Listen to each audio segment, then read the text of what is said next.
So on this video, I'm going to talk through the way that I plan to train for my sub 3 hour marathon.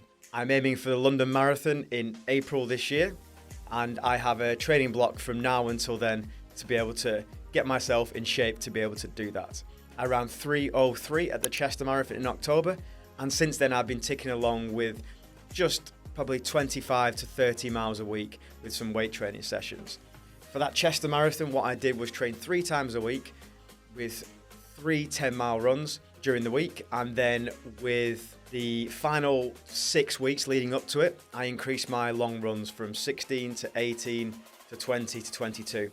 So I increased my pace essentially of those runs as well. So my last long run was at almost a race pace effort. It wasn't necessarily at race pace, because when you put those super shoes on, you run a little bit faster. Whatever they tell you about those shoes not making a massive difference, I don't believe it. I think they make a real difference in the pace that you can run. So I put those on for my last couple of runs, and it was almost getting towards my race pace. But from this and this block of training, I've got a few things that are going to get in the way of consistency and being able to find the training block easy. I'm heading out to Doha for an event to work on, and then I'm heading to Sydney as well to work on an event out there. So I've got a month period where I am working on site at events, and I'm also in a different country in a different climate. Right now I'm in the UK, and I'm training in the UK. It's winter, it's cold, it's wet, it's windy. It's actually been quite nice this year considering, but I've been doing all that. The last few weeks I've ramped up my longer runs, so I set off with a 16-mile run, an 18-mile run, and last week I did a 20-mile run. My body asked that 20-mile run. I was doing that around about 8:07 miling on trail paths, so probably around about a 750s if that was on a flat course. And I feel like that run itself, I've been hurting for the last 3 or 4 days since that run, so I'm not quite in the shape that I'd like to be in, but I know those long runs are really important. And if anything, I think I'm probably ramping up a little bit too early, knowing that in the next few weeks I won't be able to do those long runs on a regular basis. So in the climate of Doha, when you've got high temperatures, to go and run 20 miles is going to be difficult. So what I'm probably going to have to do is vary my training up a little bit. I'm probably going to have to maybe potentially do an extra run within that week. So rather than doing 3 runs, 2 easier runs and a longer run, I'm probably going to have to do 4 runs to be able to match the same mileage. I built up my mileage from the 30 miles a week in the first week in January, and the last week in January I'd be up about 40 miles a week.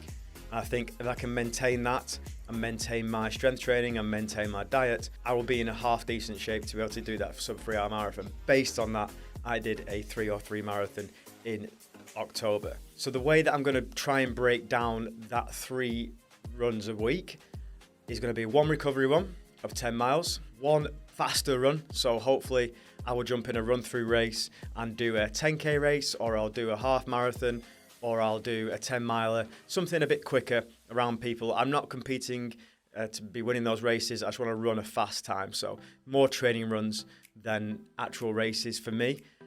But being around other people helps me get motivated, helps me push myself in the training session. I find that a little bit easier in a race than I would do on my own in the cold. And then a long run per week. And that long run, I think, is the most important thing to do in a marathon training block. If you're not doing that long run, you're not getting yourself up to 18, 20, 22 miles in a week, I don't think you'd be in the right frame of mind mentally to be able to do a 26-mile race at a solid pace. And I also think it'd be quite difficult to be able to be fit enough to be able to compete as well. So I'm going to do those 3 things as best as I can whilst I've got this next month coming up where I am not in a normal routine back at home. And when I get back to the UK in mid-March, before the marathon, as long as I'm not injured, I will ramp it up again to get to a 22-mile run, hopefully getting closer towards the 7:10s, I think, in training. If I can get to that 7:10s over 22 miles in a training run, I think I'll be quite not easy, but I think it'll be easier to do 6:50s for the marathon itself in April. So that's the way I'm currently thinking I'm going to structure my training for this. I'm also doing, as well as those 3 runs, 3 weight training sessions. This is a basic bro split of like a push-pull legs thing, and it's not overly thought out. And for me, it's more, I want to look good as well as feel good. And I think if I could do upper body weights on a couple of those days, I'm going to feel better in myself, because when you're running long distances, you're actually burning quite a lot of calories. You're actually going to end up looking a little bit slimmer than you were when you started out that training block. So for me, keeping the strength is really important, especially because of my goals that I've got coming up over the next year in wanting to do high rocks and do a bench press PB. So I'm doing that over the next few months. I think on the leg day of the push-pull legs, I'm going to focus on my quads, which is where I've got some weak areas, my hamstrings and my glutes. And if I can do that and keep myself strong, keep myself supple enough through my stretching sessions, which I do every single morning. If I missed it in the morning, I'll do like a 10-minute one at night time. But I've not missed a stretching session for over 3 years now. And it's really not that big a deal. Every morning I wake up, it's the first thing I do. I've got a little kid now, so in the morning when I do my stretch, she's often up and she kind of sits and watches me and plays with mum at the same time. So it's really a nice moment. When I'm not around her, when I'm away traveling, doing work, then I get up in the morning and do it in a hotel room, put the towel on the floor and do my stretch. It's something that I've become really accustomed to, and I think it's one of the major reasons why I haven't got injured, as well as the fact that I'm not straining myself too much. I'm not overtraining. I'm not pushing my body to a point where I'm going to get injured. Potentially that might reduce my ability to be able to compete at a level that I'm probably able to be competing at, and it's not necessarily the best way if you want to go win races, that sort of stuff. But my aim is to be fit over a longer period of time and to increase my PBs over a longer period of time, not just in 1 year. So all these things that I'm doing are for longevity, keeping myself strong and fit and being happy in myself, rather than a real competitive side of things as well. So obviously with the training that I've put out there, the work that I'm doing day to day, which involves a lot of traveling, a lot of driving, it's often difficult to find those moments, especially with a young family as well, to feel not guilty about not spending time with them and going for a 1, 2, 3 hour run, especially with work commitments as well. You've got to get up earlier, you've got to finish work later, you've got to find time. In the winter in the UK, it is not the best in terms of lighting, so you've got to make sure you do your runs in the daytime. So if you're running long distances, 20 miles, you're going to touch trail paths. And if you're going to do that, running in the dark is a bit annoying. There's lots of different factors that I've got to play in to make sure that I'm doing my runs and fitting them in, but that's all down to me and my time management and the way I treat things.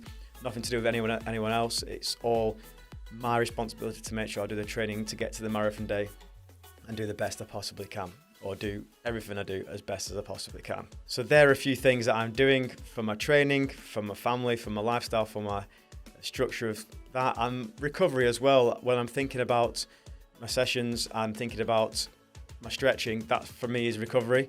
It's also eating as well and making sure I'm having the right food. So I'm prioritizing my protein. After my long runs, I'm having electrolytes. I'm making sure that I get enough energy back in my body after doing these long runs, after these long sessions, to ensure that I am going to be able to recover quick enough to be able to do my training runs the next day. I've recently started playing around with trying some magnesium supplements to help with my sleep and recovery. I'm not too sure of the benefits from that just yet. I got some stuff from Pilar Performance, which seems and tastes nice, but I haven't actually had the benefits of it yet because I haven't tested it out over a long enough period. But I'm hoping that doing those things, eating enough protein, I'm going to be keeping myself nice and recovered from my training. That is my current plan on how I plan to break 3 hours for the marathon. I hope you found that interesting. For more on myself, you can check out Matt Woodywood and all the different channels. For more on Run Through, check out runthrough.com.